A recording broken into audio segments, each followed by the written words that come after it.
Hi, and welcome to Talking Balls, your Monday roundup of the High Peaks football news. Hi, I'm Louise Bellicoso. This is Jason Chadwick. Right, big weekend all round. Yeah, definitely. And some interesting results.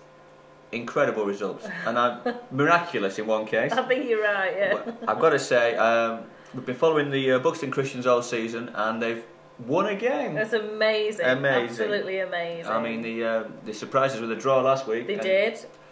They're on a roll. I'm just gobsmacked. I think 4-1. Four. That's more goals than they scored all season. I think. I just think it's brilliant. Brilliant. Well done.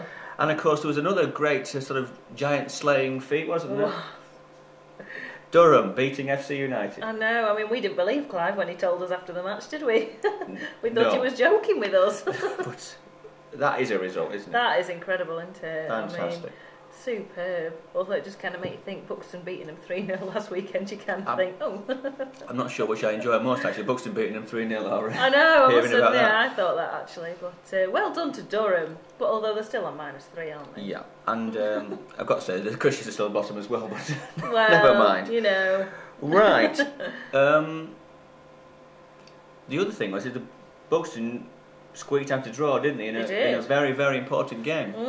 Very, very. Because I know from what John's been saying to us, he thinks that Ferriby are the only playoff team that we can catch. Yeah, realistically catch. Yeah. So if we had lost to them, that would have probably put the I think it would have kibosh put on it, beyond the reach, to be honest. But a 1-1 draw on Saturday, wasn't it, against North Ferriby? Yeah. And of course they're chasing promotion as well. So like you say, it was quite an important result, really. I mean, Buxton should have buried the game in the first half, shouldn't they?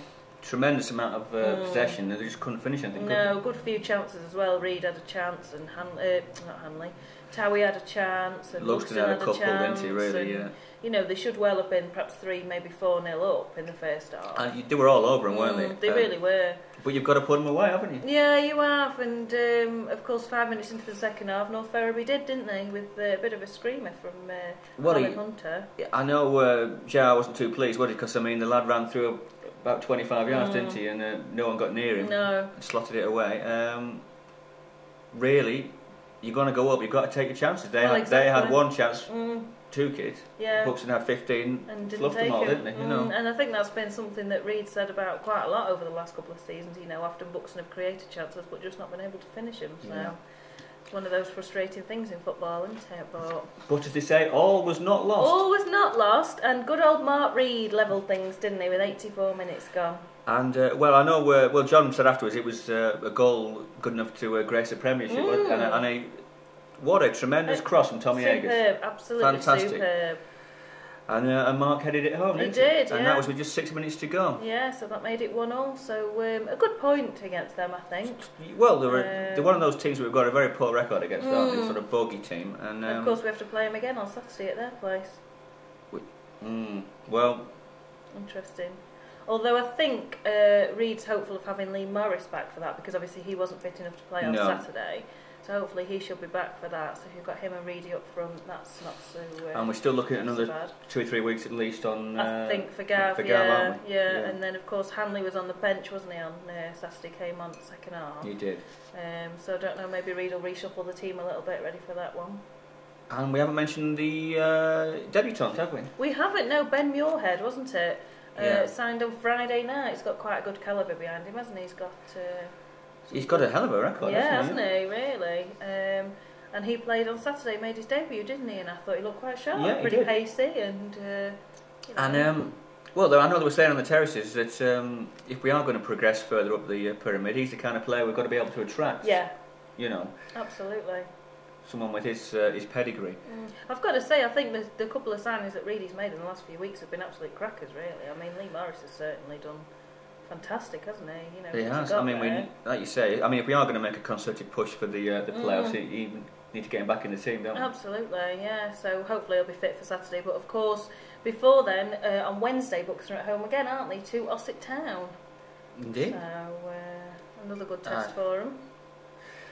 You'd have thought I think really looking at the results, we are the form team in the whole division, aren't we? Well, I think Ossett is second from bottom at the moment. You know, so, I don't think touch wood, not too much to fear there, but you never know, do you? And no, and of course Buxton are 9th in the league still now, so it's not too bad, and it's still quite tight. I think there's only a few points between them and perhaps 5th, 6th place. I mean, another result against Ferriby at the weekend would really throw the playoffs open, wouldn't it? Absolutely, yeah. I think they've got a good chance, to be honest, as long as they can carry on with this consistency of grinding out the results.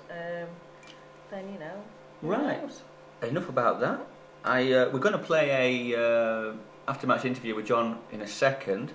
Before we do that, we've had a couple of emails, which is a turn up for the books. We haven't put the email address on the screen for about 6 weeks, have we? Well, 6 months probably. But we haven't actually. Somebody must have written it down. Yeah. And a couple of emails in response to Clive's interview last week. Really, well, not attacking Clive, but just pulling him up really on. Him and John were saying that Scott didn't deserve the man of the match thing, didn't he? When we won 3-0, it should have gone to a striker. Yeah. A couple of you not happy with that, and someone else asking about Clive comparing Mark Reed and Lee Morris. Thought it was sort of bad timing to do that on the day that he got the award for the 150 goals.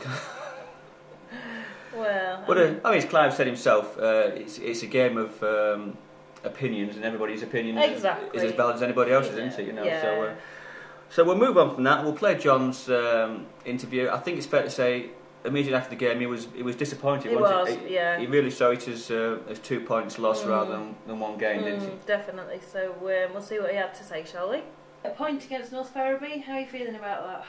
Bit disappointed, half time. Really, we should have been coming in probably 2 or 3 goals to the good, but we missed some tremendous chances. Mark Reed, Michael Towie, Scott Maxfield, bit unlucky we won that. Obviously got cleared off the line, but kicking up the hill, you'd expect them to have a lot more at game, and yet, other than a long ball which beat us and the lad knocked it over at bar, Scott Hartley were a virtual spectator in the first half, and I really did think we'd go on and win the game, but we can't allow somebody to run like that and not get a challenge in. He must have gone 25 yards. One of my old players from Harrogate, Colin Hunter, and to be fair, he dispatched it absolutely superb, and then possibly for the next 10-15 minutes we looked a bit ragged, and so we made a couple of changes, and obviously the change, I'm delighted to say, brought us he played a big part. It was a great ball from Sam Liversidge, and Kane did wonderful to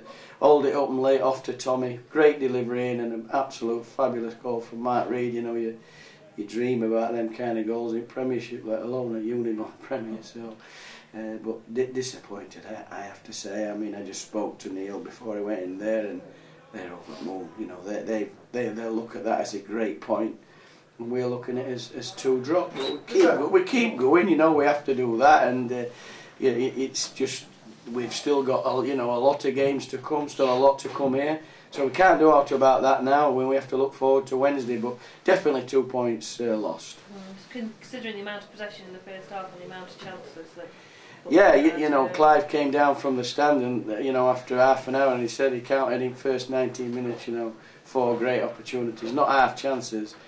Proper good openings. So, but we come in at half time and we think we possibly had as much as 6 or 7 opportunities, and to come in without any of them being put away, it's disappointing. Even though I thought our football were very good, because that were swirling wind and it were playing havoc, to be honest. Yeah. But then as I say, the goal we gave away very, very, very cheaply, and. But we've shown some great character, because we weren't playing particularly well at that time. But I think the subs made a big difference. Kane, as we all know, has got great pace, and Steve-O's got great energy levels. And as I say, fabulous goal. But yeah, if you ask me my honest opinion, 2 points lost.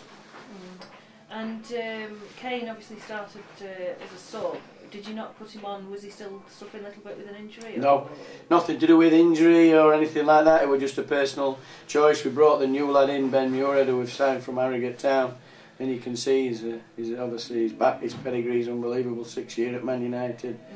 I don't know how many games he played for Rovers. I think 20 odd, and then 125 for Bradford City. So experience, and you can see clever player, and hopefully he'll give us a push for this potential playoff, which we're not giving up. We're not giving up. We're going to keep going, but you know, we've made a very good team look ordinary today, in my opinion, because we and Clive have been to see them twice since Christmas, and they are a good side to play, and you know, obviously, but today they were for me, in my opinion, they were second best.